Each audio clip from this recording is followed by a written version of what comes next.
Karimnagar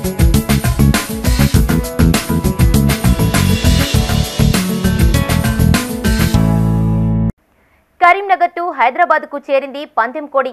Karimnagar RTC 2 depot అధికారులు blue cross of Hyderabad society స్థానిక incharge నారాయణకు ఆ కోడి పుంజును అప్పగించగా దాన్ని హైదరాబాద్ కు తరలించారు. ఇక అక్కడ కోడి కేర్ టేకర్ల మధ్య సంరక్షణ కొనసాగనుంది. ఈ నెల 9న ఆర్టీసీ బస్సులో పందెం కోడిని వదిలేసి వెళ్లగా డ్రైవర్ కంట్రోలర్కు అప్పగించిన విషయం తెలిసిందే. కరీంనగర్ 2 డిపోలో జాలిలో బంధించి నేడు వేలంపాట వేసేందుకు సిద్ధమయ్యారు ఆర్టీసీ అధికారులు. తనదే ఆ కోడి అంటూ ఓ వ్యక్తి రావడంతో వేలంపాటను రద్దు చేశారు ఆర్టీసీ అధికారులు. సదరు కోడిని తమకు అప్పగిస్తే సంరక్షిస్తామంటూ ఆర్టీసీ అధికారులకు లేఖ రావడంతో హైదరాబాద్ బ్లూ క్రాస్ సొసైటీ ప్రతినిధులకు అప్పగించారు.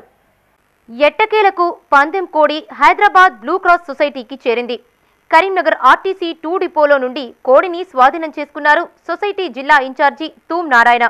అనంతరం సంరక్షణ కోసం హైదరాబాద్ పక్షుల సంరక్షణ కేంద్రానికి చేర్చారు. పందెం కోడిపై గత కొద్ది రోజులుగా అనేక కథనాలు వెలువడుతున్న నేపథ్యంలో తాజాగా హైదరాబాద్కు పంపించడం మరో మలుపుకు దారితీసింది.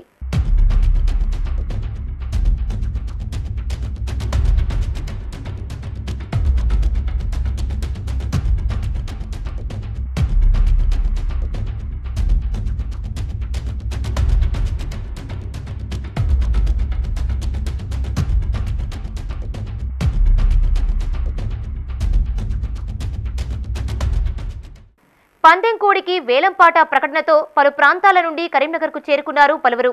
మధ్యాహ్నం 3 గంటలకు వేలంపాట వేస్తారని భావిస్తూ ఉండగా ఆ కోడి తనదేనంటూ సోషల్ మీడియాలో పోస్టు పెట్టడం అది కాస్త వైరల్ అయ్యింది. నెల్లూరు నుండి వలస వచ్చి రాజన్న సిరిసిల్ల జిల్లా రుద్రంగిలో నివాసం ఉంటున్న మహేష్ అనే వ్యక్తి తెరపైకి రావడం మరో మలుపుకు దారితీసింది. దీంతో ఆర్టీసీ అధికారులు తొలుత పశుసంవర్ధక శాఖకు అప్పగించాలని భావించారు. ఆ తర్వాత హైదరాబాద్ బ్లూ క్రాస్ సొసైటీ నుండి లేఖ రావడంతో వారికి అప్పగించారు. నాకు 10 సంవత్సరాల నుంచి మాకు కోళ్ళల్లో ఉన్నా. నా వరకు అయితే నేను ఒక 15,000 దాకా దాన్ని గెలుచుకుందామని వచ్చిన. అట్లా 15,000 వరకు గెలుచుకుందామని వచ్చిన. ఇక తిరిగి వెళ్ళడం జరుగుతుంది. ఇక నాకు పందెం కోళ్ళు అనేది అదొక సరదా లాగా ఉంటుంది. అది అంటే దాని మీద డిఫరెంట్ కాకుండా ఒక సరదా, ఒక ఫ్యాషన్. సంక్రాంతికి మా వరకు నేను సంక్రాంతి వరకే నేను ఛార్జ్ తీసుకుంటాను. మనకి ఇక్కడ పర్మిషన్ లేదు కాబట్టి మేము ఛత్తీస్గఢ్, బిజాపూర్, తాళ్ళగూడెం అని ఇక్కడ లాస్ట్ ప్రాంతాలకి వెళ్ళి పందులు వేసుకోవడం జరుగుతుంది. బిజాపూర్, భోపాల్పట్నం మాకు అటు దగ్గర ప్రాంతం కాబట్టి ఛత్తీస్గఢ్, మహదేవ్పూర్ నుంచి మాకు ఒక బార్డర్ మేడిగడ్డ ప్రాజెక్టు దగ్గర కాబట్టి మాకు అనుకూలమైన ప్రదేశం కాబట్టి అక్కడికి వెళ్ళి వేయడం జరుగుతుంది. దాని యొక్క ఫిట్నెస్ దాని బ్లడ్ లైన్ బట్టి ఉంటుంది. దీనికి ఏ బ్లడ్ లైన్ అని తెలియదు, కాకపోతే దాని బాడీ షేపు విధానాన్ని బట్టి మనం దాని వేలంలో మనం అనుకున్నది ఎంత 15,000 వరకు అయితే నాకు అనుకూలం అని చెప్పి నేను. ఈ పందెం కోడిని హైదరాబాద్ బ్లూ క్రాస్ సొసైటీలోనే ఉంచుతారా లేక తిరిగి ఆర్టీసీ అధికారులకు అప్పగిస్తారా అనేది వేచి చూడాలి.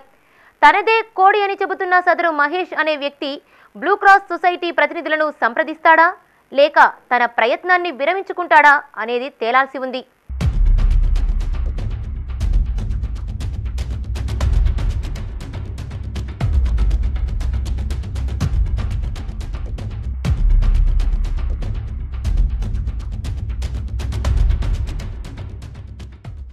మధ్యాహ్నం 3 గంటలకు ఉన్న వేలం రద్దు చేసి ఏతున్నదో జంతు సంరక్షణ కేంద్రానికి ఏతున్నదో ఈ కోడిని మరి హ్యాండ్ ఓవర్ చేయడం జరుగుతుంది.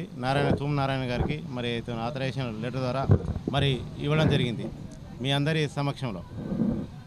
డిపోలో మంగళవారం రోజు వచ్చింది. దీన్ని 3 రోజులు 4 రోజులు ఇక్కడ భద్రంగా కాపాడి అవుతున్నాం. కమిటీ వేసి కమిటీ నిర్ణయం ప్రకారం అవుతున్నాం.